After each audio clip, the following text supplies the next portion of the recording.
Hello friends, welcome to WiFi concept. तो WiFi concept में आप सभी को फिर से एक बार स्वागत है।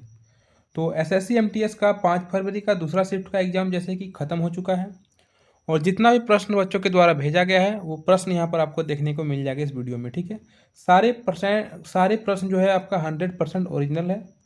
ठीक है, आप लोग जो देख रहे होंगे, जो एग्ज़ाम देकर के आए होंगे उसको भी पता होगा और आप लोग को लग रहा होगा कि सारे क्वेश्चन ओरिजिनल है। तो जो भी एग्ज़ाम दे के आए हैं कमेंट में एक बार कंफर्म कर दे, क्योंकि ये भी क्वेश्चन जो है बच्चों के द्वारा ही भेजा गया क्वेश्चन है। ठीक है, ताकि सबको विश्वास हो सके। रही बात इसकी पीडीएफ की, तो पीडीएफ आपको मिल जाएगा टेलीग्राम ग्रुप में। ठीक है, पीडीएफ आपको मिल जाएगा टेलीग्राम ग्रुप में। टेलीग्राम ग्रुप को ज्वाइन कर लीजिएगा और वहीं पर आप लोग क्वेश्चन भी भेज सकते हैं जिसका नेक्स्ट शिफ्ट में एग्जाम है। और यह जो है आपका हिंदी और इंग्लिश दोनों में आपको देखने को मिल जाएगा यहाँ पर क्वेश्चन। ठीक है, और आंसर भी इसका और एक्सप्लेनेशन भी। तो चलिए शुरू करते हैं और देखते हैं आज क्या प्रश्न आए थे। देखिए, सबसे पहला प्रश्न देख सकते हैं आप यहाँ पर। सबसे पहला प्रश्न जो है कि सांस अंदर लेने की प्रक्रिया के दौरान क्या होता है, यानी कि what happen during the process of inhalation. ठीक है, जब हम लोग ब्रीदिंग करते हैं, सांस अंदर लेते हैं, तो उस प्रक्रिया के दौरान क्या होता है। तो देखिए यहाँ पर आप, उस प्रक्रिया के दौरान क्या होता है, जब हम सांस अंदर लेते हैं, ठीक है, तो डायफ्राम संकुचित होकर नीचे की ओर जाता है और पसलियां बाहर की ओर फैलती है। इससे क्या होता है, वक्ष गुहा का आयतन बढ़ जाता है और फेफड़े का अंदर हवा का दबाव कम हो जाता है, जिससे बाहर की ताज़ी हवा फेफड़ों में भर जाता है। ठीक है, तो यहाँ पर देख सकते हैं आप, इसका जो सही आंसर होगा आपका ये वाला हो जाएगा। आपका डायफ्राम जो है क्या होता है, नीचे की ओर झुकता है और वक्ष गुहा फैलती है ना। तो ऑप्शन नंबर बी इसका सही आंसर हो जाएगा। चलिए अगला क्वेश्चन की ओर बढ़ते हैं। अगला क्वेश्चन है आपका, जो आप इंग्लिश में है, इंग्लिश से भी आप यहाँ पर एक्सप्लेनेशन को पढ़ सकते हैं। ठीक है, चलिए अगला क्वेश्चन की ओर बढ़ते हैं और अगला क्वेश्चन आपका है कि रायट रॉयट ए नॉवेल, ठीक है, दंगा एक उपन्यास पुस्तक के लेखक कौन है। रियॉट ए नॉवेल पुस्तक के लेखक कौन है, विक्रम सेठ, शशि थरूर, अरुंधति रॉय या सलमान रुश्दी। तो देखिए, अगर इसकी बात करें तो यह उपन्यास जो है आपका 1989 में दंगों की पृष्ठभूमि पर आधारित है। इसमें प्रिसिला हार्ट नाम की एक अमेरिकी स्वयंसेवक की रहस्यमयी मौत की कहानी दिखाई गई है और इसको लिखा है किसने, तो लिखा है इसको शशि थरूर ने। किसने, शशि थरूर। तो इसका सही आंसर हो जाता है आपका ऑप्शन नंबर बी। ठीक है, ऑप्शन नंबर बी जो मार्क करके आए होंगे उसका सही आंसर हो जाएगा। चलिए अगला क्वेश्चन की ओर बढ़ते हैं। तो अगला क्वेश्चन की बात करें तो अगला क्वेश्चन है आपका,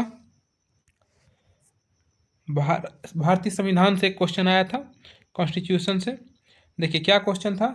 क्वेश्चन था कि भारतीय संविधान का भाग 9A का पार्ट 9A किससे संबंधित है, यानी कि भाग 9A जो है वो किससे संबंधित है। Which of the following is related to the part 9A of the Indian constitution. तो भाग 9A किससे संबंधित है, पंचायतों से, नगर पालिका से, सहकारी समिति से या फिर अनुसूचित और जनजाति क्षेत्र से। ठीक है, तो देखिए इसका सही आंसर हो जाएगा ना आपका नगर पालिका। देखिए, भारतीय संविधान का भाग 9A 74वें संवैधानिक संशोधन अधिनियम द्वारा जोड़ा गया है। यह नगर पालिकाओं के गठन, संरचना और उसकी शक्तियों से संबंधित है। तो जो नगर पालिका मार्क आए होंगे उसका आंसर सही हो जाएगा ऑप्शन नंबर आपका बी। ठीक है, चलिए एक क्वेश्चन आपका चित्रकला से आया था, चित्रकला से भी आपका एक क्वेश्चन था। ठीक है, चित्रकला से भी आपका एक क्वेश्चन देखने को मिला था। क्वेश्चन क्या था, चलिए देखते हैं क्वेश्चन क्या था कि चेन्नई यानी कि तमिलनाडु की पारंपरिक चित्रशैली कौन सी है। Which of the following traditional painting style of Chennai, Madhubani, Tanjore painting, Kangra painting. Madhubani तो होगा नहीं, ये बिहार का है। ये आपका जो तंजौर पेंटिंग है ना, तंजौर पेंटिंग, ये आपका हो जाएगा आपका कहाँ का, तमिलनाडु का है ना। तंजौर पेंटिंग जो है ये तमिलनाडु का है। देखिए यहाँ पर तंजौर पेंटिंग जो है अपनी अनूठी शैली के लिए प्रसिद्ध है, जिसमें सोने की पन्नी यानी गोल्ड फॉयल और कीमती पत्थरों का उपयोग किया जाता है। इसका विकास 16वीं शताब्दी में मराठा शासकों के संरक्षण में हुआ था। तो जो तंजौर पेंटिंग लगा करके आए होंगे उसका आंसर सही हो जाएंगे। एक गौतम बुद्ध से क्वेश्चन था और बड़ा अच्छा क्वेश्चन था कि गौतम बुद्ध किस आयु में पहली बार रथ पर सवार होकर राज्य कपिल वस्तु का भ्रमण करने निकले थे, जहां उन्होंने 4 दृश्यों को देखा था। तो एक जो वो निकले थे वो भ्रमण करने के लिए, उस समय जो 4 दृश्य को देखा था, उस समय उसकी आयु कितनी थी ये पूछा था, किस उम्र में वो निकले थे। तो यह निकले थे आपका 29 साल की उम्र में। कितने साल के? 29 साल। तो ऑप्शन नंबर सी इसका सही आंसर हो जाएगा। देखिए 29 वर्ष की आयु में सिद्धार्थ, गौतम बुद्ध को ही सिद्धार्थ बोलते हैं, ने एक वृद्ध वृद्ध व्यक्ति, एक बीमार व्यक्ति, एक शव और एक शांत सन्यासी को देखा था। किस किस 4 को व्यक्ति को देखा था? एक बूढ़ा व्यक्ति को, एक बीमार व्यक्ति को, एक शांत व्यक्ति, सॉरी, एक शव को देखा था, यानी कि एक मृत व्यक्ति को, और एक शांत सन्यासी को देखा था। ये 4 दृश्य को देखा था 29 वर्ष की उम्र में, जब वो बाहर की ओर निकले थे। जीवन के सत्य की खोज के लिए प्रेरित किया, और उनके सारथी नाम चन्ना और घोड़े का नाम कंथक था। ठीक है, चलिए बिहार के त्योहार से क्वेश्चन आया था। क्वेश्चन क्या था देख लीजिए। बिहार में देव दीपावली का त्योहार किसके निर्वाण की याद में मनाया जाता है? तो जो है बिहार में देव दीपावली जो मनाया जाता है, ये किसके निर्माण की याद में मनाया जाता है? यह त्योहार मुख्य रूप से बिहार की पावापुरी नालंदा में जल मंदिर में मनाया जाता है। जैन समुदाय द्वारा यह दीपावली के लगभग 10 दिन बाद कार्तिक पूर्णिमा के अवसर में मनाया जाता है, और यह जो मनाया जाता है भगवान महावीर के याद में मनाया जाता है। ठीक है, तो आपका ऑप्शन नंबर आपका बी सही आंसर इसका हो जाएगा। देखिए एक था आपका नृत्य से, क्या था कि रायबंशी भारत के किस राज्य या केंद्र शासित प्रदेश का एक पारंपरिक लोक नृत्य है? लोक नृत्य से डेली क्वेश्चन आ रहा है, आप लोग अच्छे से करके जाइएगा। राजवंशी भारत के किस राज्य या केंद्र शासित प्रदेश का एक पारंपरिक लोक नृत्य है? पुदुचेरी, पश्चिम बंगाल, जम्मू कश्मीर या अरुणाचल प्रदेश। तो देखिए राजवंशी जो होता है यह युद्ध नृत्य है, जिसमें क्या होता है, शारीरिक शक्ति और चपलता का प्रदर्शन किया जाता है।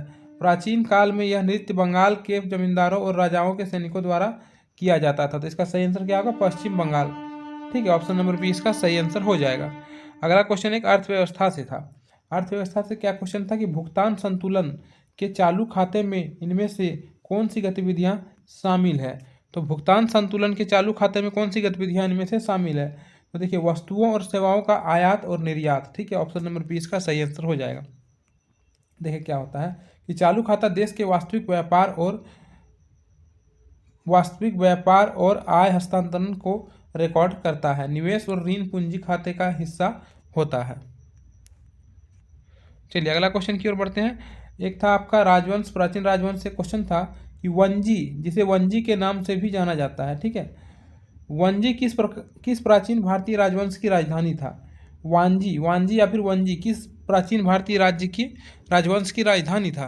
तो यह जो था ना आपका वंजी, चेर राजाओं की पहली राजधानी थी, जिसे वर्तमान में केरल के तिरुवनंतपुरम या करूर के पास माना जाता है। इसके विपरीत चोलों की प्रारंभिक राजधानी उरैयूर भी थी। ठीक है, लेकिन यहाँ पर हो जाएगा चेरो जनजाति का। ठीक है, चेरो जनजाति का जो था आपका राजधानी वह वांजी था। तो ऑप्शन नंबर सी सही आंसर हो जाएगा। ठीक है, देखिए सौरमंडल से एक प्रश्न था कि हमारे सौरमंडल के ग्रहों का चमक के मामले में शुक्र ग्रह कौन से स्थान पर है? तो हम लोग को सभी को पता है कि शुक्र ग्रह जो है सबसे चमकीला ग्रह है, तो यह पहले स्थान पर हो जाएगा। ऑप्शन नंबर आपका डी सही आंसर हो जाएगा। ठीक है, शुक्र ग्रह को हम लोग सांझ का तारा या भोर का तारा भी कहते हैं। ठीक है ना, और क्योंकि यह पृथ्वी से नग्न आंखों से स्पष्ट रूप से दिखाई नहीं देता है। चलिए एक विलोम शब्द से एक क्वेश्चन था आपका इंग्लिश में। ठीक है, एंटोनिज्म से एक क्वेश्चन था। जिएंट का आपका एंटोनिज्म क्या होगा ये पूछा गया था। तो इसका हो जाएगा ड्वार्फ। क्या होगा? ड्वार्फ। देखिए आपका जिएंट का अर्थ होता है विशाल काय, बहुत बड़ा, जबकि ड्वार्फ का अगर बात करें तो एक बोना होता है ना, ड्वार्फ प्लैनेट हम लोग बोलते हैं ना, बोना ग्रह। तो बोना होता है एक व्यक्ति, जानवर या पौधा जो सामान्य आकार में बहुत छोटा होता है, उसको हम लोग बोलते हैं ड्वार्फ। जबकि वहाँ पर जिएंट का अर्थ होता है विशाल काय। अगर बात करें इसकी समानार्थी की तो इसका क्लोजल, ममूथ, इमेंस, ये तीनों जो है जिएंट के पर्यायवाची शब्द है। ठीक है, तो ये विपरीत वाला नहीं है। अदर एंटोनिज्म की बात करें टीनी, मिनिएचर, ये सब जो है आपका इसके एंटोनिज्म है। विज्ञान से क्वेश्चन था कि बड़ा ही आसान क्वेश्चन था कि पक्षियों के अध्ययन को क्या कहते हैं? हर्पेटोलॉजी, ऑर्निथोलॉजी, ठीक है, सोरोलॉजी या फिर इक्थोलॉजी। तो सभी को पता होगा पक्षियों के अध्ययन को क्या बोलते हैं? ऑर्निथोलॉजी। और हर्पेटोलॉजी बोलते हैं सांपों के अध्ययन को, है ना। सोरोलॉजी बोलते हैं छिपकलियों के अध्ययन को, और इक्थोलॉजी बोलते हैं मछलियों के अध्ययन को। तो यहाँ पर हो जाता है ऑर्निथोलॉजी, पक्षियों के वैज्ञानिक अध्ययन को ऑर्निथोलॉजी कहा जाता है। भारत में पक्षी विज्ञान के जनक किसे कहा जाता है? डॉक्टर सलीम अली को, है ना।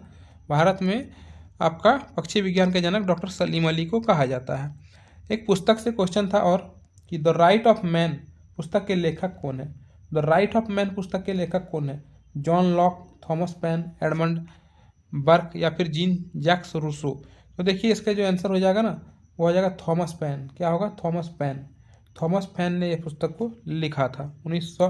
थॉमस पेन ने यह पुस्तक जो है 1991 में फ्रांसीसी क्रांति के बचाव में लिखी थी। यह पुस्तक तर्क देती है कि राजनीतिक क्रांति तब स्वीकार्य है जब सरकार अपने नागरिकों के प्राकृतिक अधिकारों की रक्षा करने में विफल रहती है ना।